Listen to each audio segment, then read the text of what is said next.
noite a todos, a paz do Senhor, amém. Queria hoje falar uma palavra que Deus trouxe ao meu coração, ainda mais nesse tempo que é preciso muito ouvir sobre esperança, sobre salvação, que ainda há uma esperança. E eu lendo a Bíblia inteira, eu fiz o propósito de ler de Gênesis até Apocalipse. Ainda em Gênesis tem muita coisa, tem muita palavra boa. E eu li um texto onde Noé está acabando de sair, está prestes a sair da arca, está próximo o tempo. E ele fala com Deus, na verdade ele manda uma pomba, e aí a pomba volta e só tem uma pequena planta, uma pequena folha de oliveira no bico. E aí, eu lendo esse texto, eu vi que Deus, ele, através de pequenas coisas, ele consegue nos mandar como se fosse uma mensagem, algo importante. Em Gênesis 8, versículo 11, vai dizer que ao entardecer, quando a pomba voltou, trouxe em seu bico uma folha nova de oliveira. Aí o 12, esperou ainda outros 7 dias e de novo soltou a pomba, mas dessa vez ela não voltou.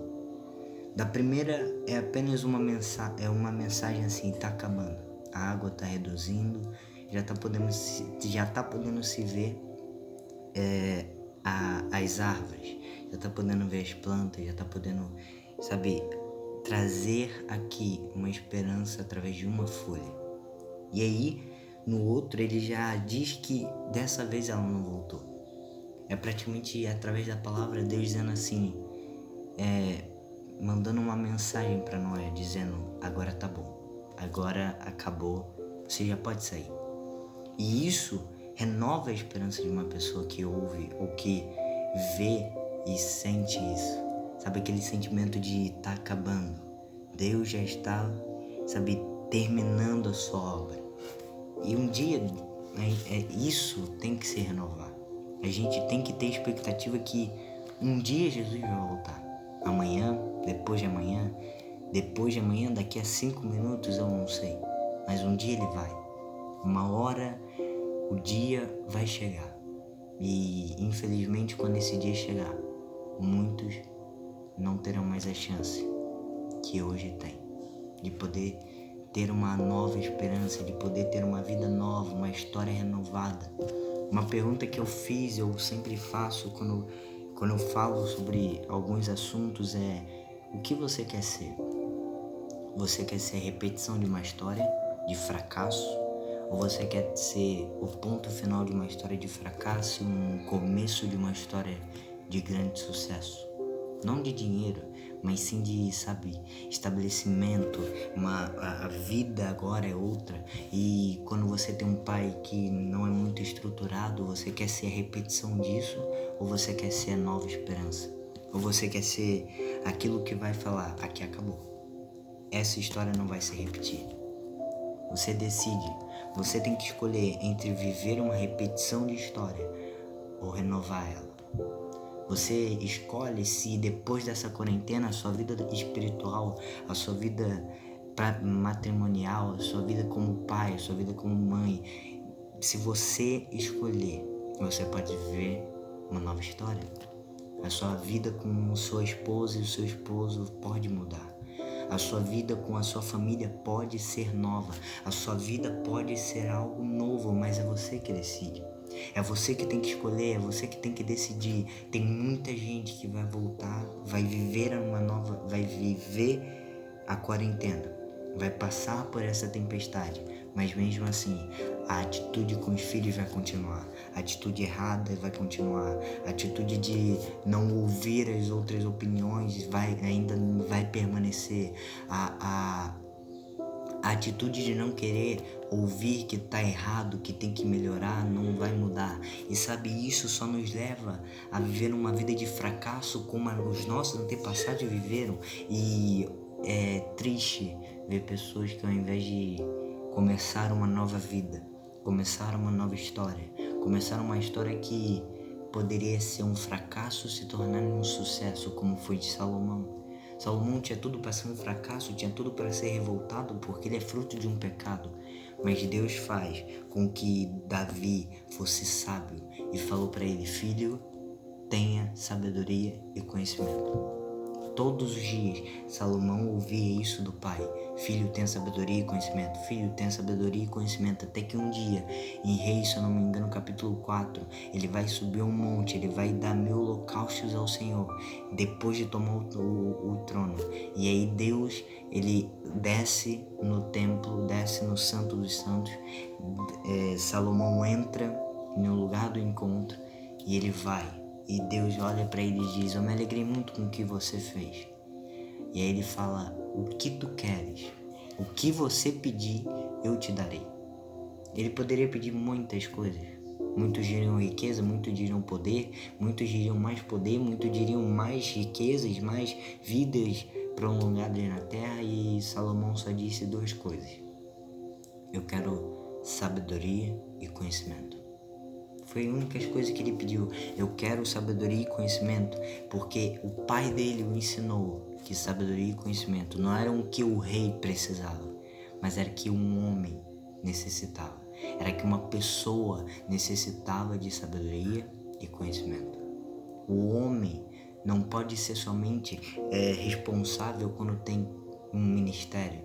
O homem não pode ser somente responsável quando tem família, não, tem que ser responsável em todo o tempo, para que quando tiver uma família, continue a mesma coisa. Para que quando tiver uma família, não precise de culto para demonstrar como agir com a sua esposa, como demonstrar como agir com a sua mulher ou o seu marido.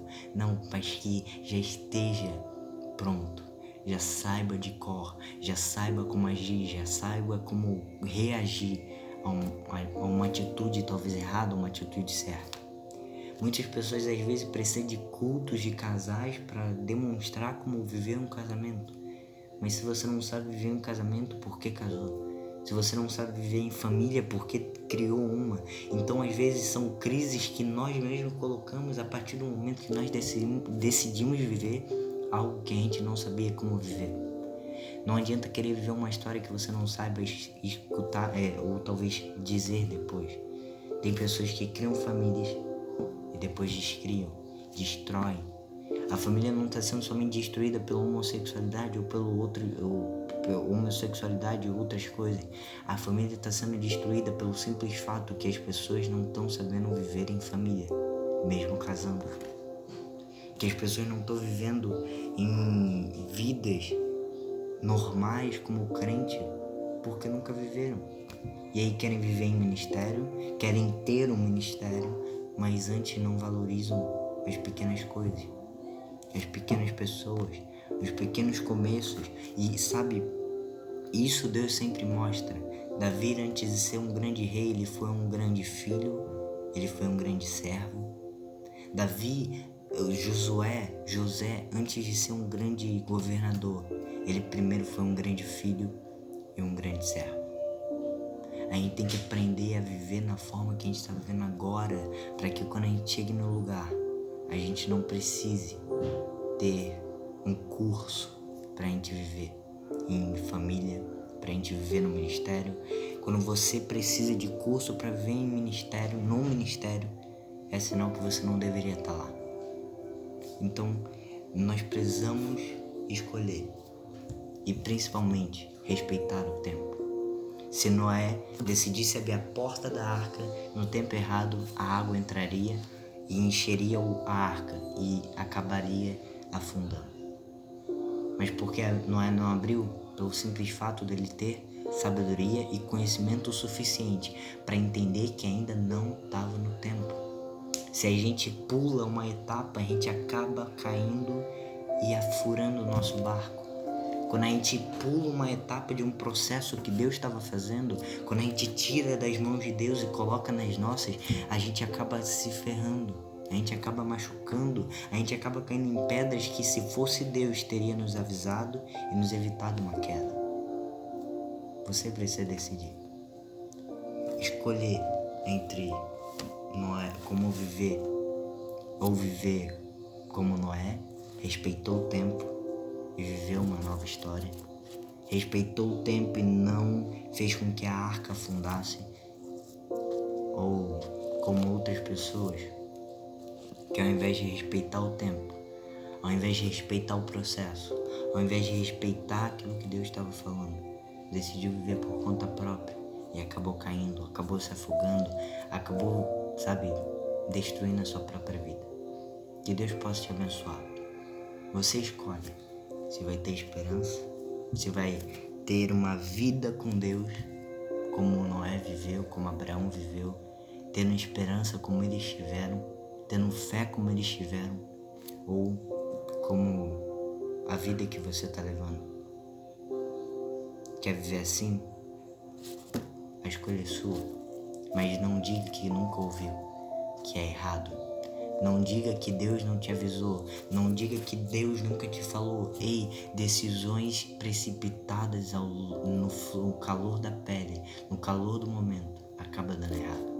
Que Deus te abençoe e que Ele possa te dar uma luz na sua cabeça e que a gente possa, no final de tudo, dizer que valeu a pena.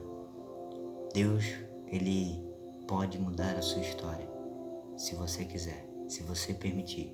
Que Deus te abençoe e que a gente possa viver vida em abundância, como a palavra diz. Amém?